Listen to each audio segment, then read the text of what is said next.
ആരും ഈ രോഗികളെ ശുശ്രൂഷിക്കുവാനായിട്ട് മുന്നോട്ട് വരാത്ത സമയത്ത് പരിമല തിരുമേനി മുൻപോട്ട് കടന്നു വരികയാണ്.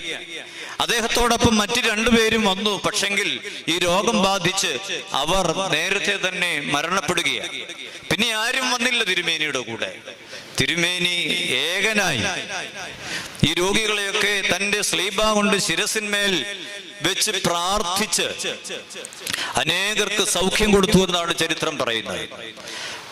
ക്രിസ്ത്യാനികളുടെ ഭവനം മാത്രമല്ല, അക്രൈസ്തവരായിട്ടുള്ള എല്ലാവരുടെയും ഭവനങ്ങൾ സന്ദർശിക്കുകയും അവർക്ക് വേണ്ടി പ്രാർത്ഥിക്കുകയും ചെയ്യും. അതുകൊണ്ടാണ് പരിശുദ്ധ പരിമല തിരുമേനിയുടെ അരുമ ശിഷ്യനാണ് പരിശുദ്ധ പാമ്പാടി തിരുമേനി.